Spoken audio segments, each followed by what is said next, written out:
तो आज हम बात करते हैं शोल्डर पेन के बारे में। कंधे का दर्द। कंधे का दर्द आजकल बड़ी आम समस्या है। इसको सबसे पहले तो जब ये बाएं कंधे में या बाएं हाथ में दर्द जाता है तो आदमी को सबसे बड़ी शंका होती है कि मुझे कहीं ये हार्ट का दर्द तो नहीं है। हमारे पास कई सारे मरीज आते हैं जो अपना ईसीजी, इको, टीएमटी सब करवा के आते हैं, दर्द कंधे का या गर्दन का होता है। इसको गर्दन के दर्द से डिफ्रेंशिएट किया जाना सबसे पहले ज़रूरी होता है। कभी भी हमें गर्दन का दर्द या कंधे का दर्द मिलता है तो हम एग्जामिनेशन पूरा करते हैं, हिस्ट्री पूरी लेते हैं। दोनों दर्द में काफ़ी सिमिलरिटीज़ पाई जाती है कभी कभी। और कंधे का दर्द एक बार जब हमें पता चल जाता है कि मरीज का कंधा पीछे हाथ नहीं जा पा रहा है, मरीज का हाथ ओवर एबडक्शन में पेन कर रहा है, मरीज को रात को सोते समय कंधे में दर्द हो रहा है, कई सारी चीज़ें होती हैं जो बताती है कि दर्द केवल कंधे से आ रहा है। शोल्डर मूवमेंट में स्पेसिफिकली दर्द हो रहा है, तो ये चीज़ें बताती है कि दर्द कंधे का है।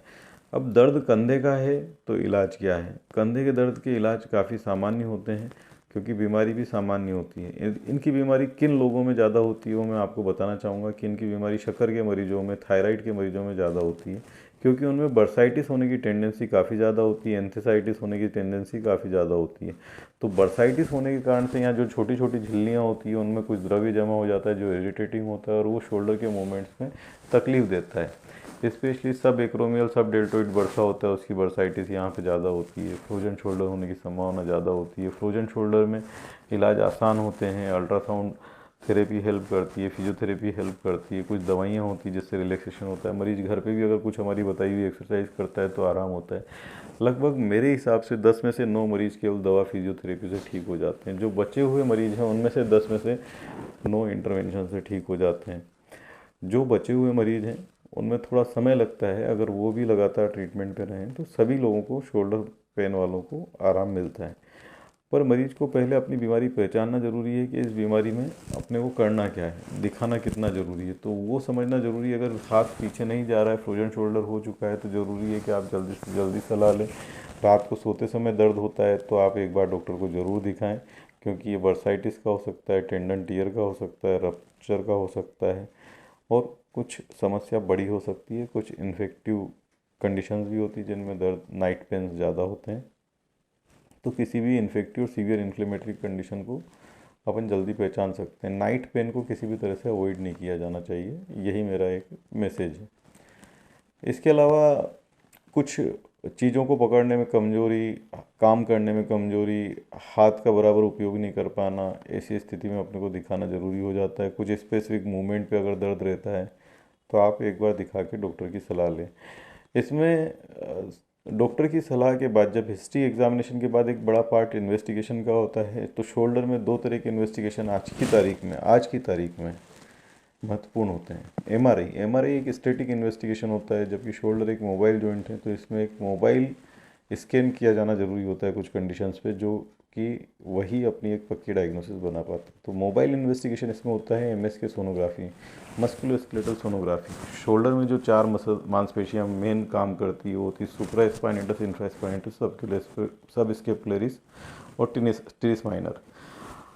इसमें ज़्यादातर हमें सुप्रा स्पाइनेटस और बाइसेप्स लॉन्ग हेड का समस्या पाया जाता है। इन सभी मसल्स को शोल्डर की सोनोग्राफी के द्वारा आसानी से इनके फंक्शन के साथ पता किया जा सकता है। हाथ यहाँ रख के अगर देखें तो सुप्रा स्पाइनेटस मसल्स का टेंडन बहुत अच्छे से हमें दिख सकता है, जो एक्रोमियन प्रोसेस के नीचे से आके ग्रेटर ट्यूबरोसिटी पे अटैच होता है। हाथ अगर साइड में ले जाते हैं तो हमें सब स्केपुलरिस काफ़ी अच्छे से दिखती है।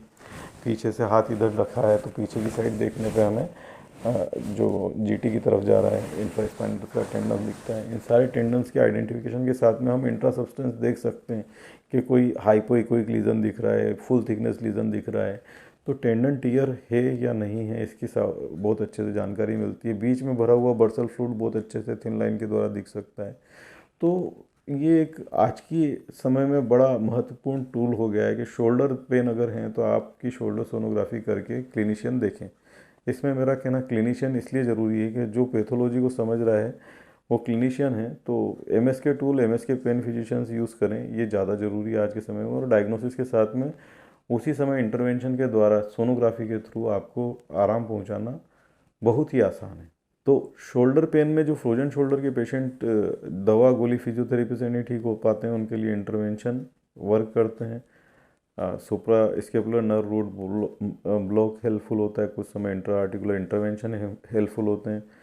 इसके अलावा शोल्डर में जो टीयर होते हैं, टेंडन टीयर होते हैं, सुप्रा स्पाइनेटस टीयर हुआ, या कोई आपका इंफ्रा स्पाइनेटस टेंडन का टीयर है, या सब स्केपुलरिस का टेंडन का टीयर है, तो वो सारे पीआरपी थेरेपी को रिस्पॉन्ड करते हैं अगर वो पार्शियल थिकनेस टीयर है तो।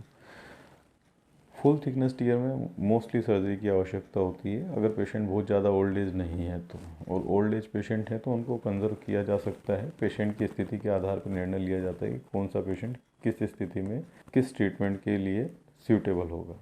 तो इसके अलावा कुछ और चीज़ें हैं जो अल्ट्रासाउंड गाइडेंस में की जा सकती है, जैसे जॉइंट हाइड्रो डिस्टेंशन, कुछ बर्सल लेयर्स का हाइड्रो डिसेक्शन, ये सब चीज़ें मरीज को आराम पहुंचाती हैं। फ्रोजन शोल्डर और जहाँ पे एडेसिव कैप्सुलाइटिस होती है स्पेशली, वहाँ पे जॉइंट हाइड्रो डिस्टेंशन काफ़ी हेल्पफुल होता है, जो कि अल्ट्रासाउंड मशीन के माध्यम से किया जा सकता है। शोल्डर के किसी भी तरह के ट्रीटमेंट के बाद शोल्डर की एक्सरसाइज काफ़ी आवश्यक होती है, जो हमारे शोल्डर पेन के वीडियो में आप देख सकते हैं और उसको फॉलो कर सकते हैं। इन एक्सरसाइज के द्वारा ही अपन इसका बार बार होना रोक सकते हैं, इस तरह के दर्द या इस तरह की पैथोलॉजी को। और जिनको शुगर थायराइड की समस्या है, उनको शुगर थायराइड का नियंत्रण करना अत्यंत आवश्यक होता है। तो इसी के साथ में मरीजों को एक ही मैसेज देना चाहूँगा कि दर्द संबंधी समस्या अगर शोल्डर की है तो पहले तो हर दर्द का निर्णय अपन खुद से नहीं लें कि ये हार्ट का है, ये शोल्डर का है, ये सर्वाइकल का है। इसके लिए आप अपने जो भी नज़दीकी फिजिशियन हैं उससे मिलें, पेन फिजिशियन से मिलें। शोल्डर पेन के लिए स्पेशली आपके लिए बहुत हेल्पफुल है। शोल्डर पेन हो या सर्वाइकल पेन हो, नेक पेन हो, ट्राइजेमिनल पेन हो, इन सभी का इलाज इस पर सेंटर में बड़ी आसानी से किया जाता है।